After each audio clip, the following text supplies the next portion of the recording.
अब हम बात करते हैं इलास्टिक कांस्टेंट के बारे में।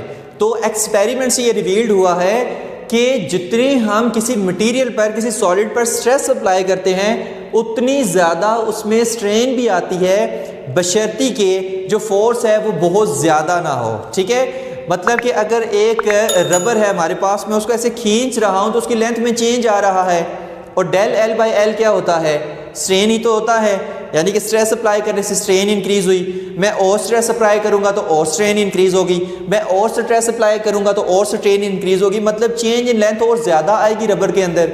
ठीक है, तो स्ट्रेस डायरेक्टली प्रोपोर्शन टू फिर क्या है, स्ट्रेन है। ठीक हो गया, लेकिन फोर्स बहुत ज़्यादा नहीं होनी चाहिए।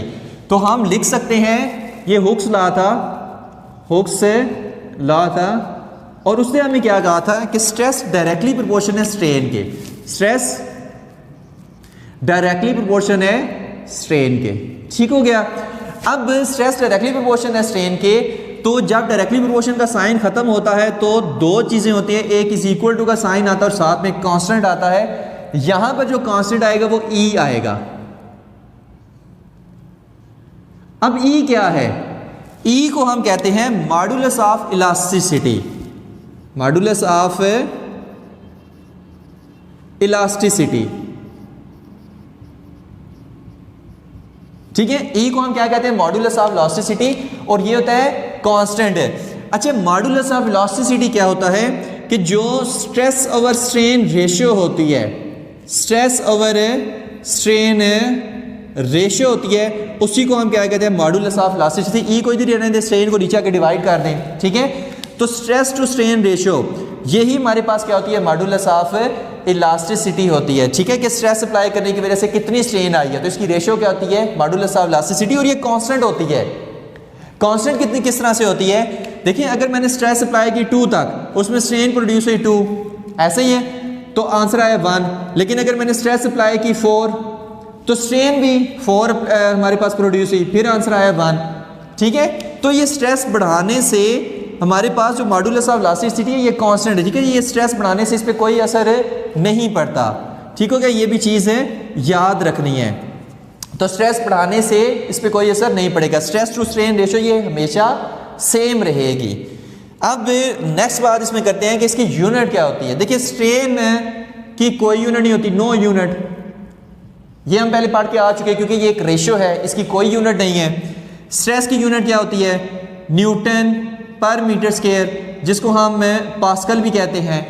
तो जो इलास्टिसिटी, मॉडुलस ऑफ इलास्टिसिटी है, इसकी जो यूनिट होती है वो न्यूटन पर मीटर स्क्वायर होती है या पास्कल होती है। ठीक है, तो मॉडुलस ऑफ इलास्टिसिटी की यूनिट न्यूटन पर मीटर स्क्वायर। अब जो ये मॉडुलस ऑफ इलास्टिसिटी है ये 3 टाइप्स का होता है। ये क्या होता है, ये 3 टाइप्स का होता है। अब 3 टाइप्स में जो पहली टाइप आती है वो कौन सा है, वो यंग्स मॉडुलस है, यंग्स मॉडुलस है। तो यंग्स मॉडुलस का सबसे पहले आपको फार्मूला पता होना चाहिए। तो फार्मूला इसको हम शो वाई से करते हैं, इसको हम वाई से शो करते हैं, और ये क्या होता है, tensile stress over tensile strain की ये रेशियो होती है tensile stress to tensile strain की। ठीक है, अब इसका मतलब ये है कि अगर एक बॉडी है कि जिसमें मैं स्ट्रेस अप्लाई कर रहा हूं और उसकी लेंथ में चेंज आ जाता है, तो जो मैं स्ट्रेस अप्लाई कर रहा हूं उसको मैं टेंसाइल स्ट्रेस कहूंगा, और जो उसकी वजह से एक स्ट्रेन प्रोड्यूस हो रही है उसको मैं टेंसाइल स्ट्रेन कहूंगा। ठीक हो गया, तो वो tensile stress to tensile strain ratio वो क्या होती है, यंग्स मॉडुलस होती है। ठीक है, तो टेंसाइल स्ट्रेस का फार्मूला फोर्स पर unit area F/A, tensile strain क्या थी, del L divided by L। ठीक है, तो tensile stress to tensile strain, ठीक है, ये पहले सारे हम पढ़ के आ चुके हैं। टेंसाइल स्ट्रेन क्या होता है, वॉल्यूमेट्रिक स्ट्रेन क्या होता है, शियर स्ट्रेन क्या होता है। तो ये हमारे पास क्या होता है, यंग्स मॉडुलस। इनके लिए जो हम मॉडुलस ऑफ इलास्टिसिटी यूज करते हैं वो Young's modulus of elasticity use करते हैं। नेक्स्ट आ रहा है कि बल्क मॉडुलस ऑफ इलास्टिसिटी। ठीक है, बल्क मॉडुलस। अब इसको हम कैसे शो करते हैं, इसको हम K से शो करते हैं, और इसका फार्मूला क्या होता है, volumetric stress divided by volumetric strain, volumetric strain. अब ये क्या होता है कि अगर मैं किसी बॉडी पर स्ट्रेस अप्लाई करूं और उसके वॉल्यूम में चेंज आ जाए तो उस स्ट्रेस को मैं कहूंगा वॉल्यूमेट्रिक स्ट्रेस, और उस स्ट्रेन को मैं कहूंगा वॉल्यूमेट्रिक स्ट्रेन, जो वॉल्यूमेट्रिक स्ट्रेन जो उस वॉल्यूमेट्रिक स्ट्रेस की वजह से प्रोड्यूस हो रही है। ठीक है, फिर से रिपीट करें कि अगर मैं किसी बॉडी पर स्ट्रेस अप्लाई करूं और उसके वॉल्यूम में चेंज आ जाए तो उस स्ट्रेस को मैं कहूंगा वॉल्यूमेट्रिक स्ट्रेस, और उसकी वजह से जो स्ट्रेन प्रोड्यूस हुई है उसको मैं कहूंगा वॉल्यूमेट्रिक स्ट्रेन है। तो इसके लिए फार्मूला क्या होगा, यहां पर आप वॉल्यूमेट्रिक स्ट्रेस का F divided by A force पर यूनिट एरिया, और volumetric strain del V divided by V। ठीक है, where V is original length, original volume, and del V is change in volume. ठीक है, तो ये हमारे पास क्या होता है बल्क मॉडुलस ऑफ इलास्टिसिटी। तो याद रखिए कि जब भी वॉल्यूम में चेंज आ रहा हो तो the ratio of volumetric stress to volumetric strain, ये हमारे पास, इसके लिए हम कौन सा कांस्टेंट यूज करेंगे, बल्क मॉडुलस ऑफ इलास्टिसिटी हम इसके लिए यूज करेंगे, जिसको हम K से शो करते हैं। नेक्स्ट इसका लास्ट में रह गया है, लास्ट में इसका कौन सा आता है, शियर मॉडुलस। शियर मॉडुलस, इसका पहले फार्मूला लिखिए। शियर मॉडुलस को हम G से शो करते हैं, तो shear stress over shear strain. यानी कि अगर मैं किसी बॉडी पर स्ट्रेस अप्लाई करूं और उसकी शेप में चेंज आ जाए तो स्ट्रेस को मैं कहूंगा शियर स्ट्रेस, और जो स्ट्रेन प्रोड्यूस हुई है शियर स्ट्रेस की वजह से उसको मैं कहूंगा शियर स्ट्रेन है। ठीक है, तो इसके लिए फार्मूला क्या आता है, शियर स्ट्रेस का फार्मूला है फोर्स पर यूनिट एरिया, और शियर स्ट्रेन हम क्या लिखते हैं, del A divided by A, और del A divided by A क्या होता है, tan थीटा। तो फोर्स पर unit area over tan theta.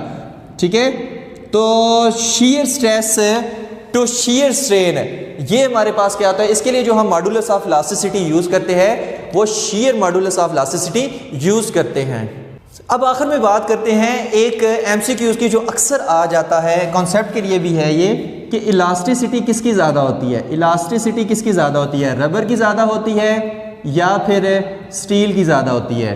तो आप में से अक्सर सोचेंगे कि सर जी रबर की इलास्टिसिटी ज़्यादा होती है, स्टील की कम होती है। क्यों?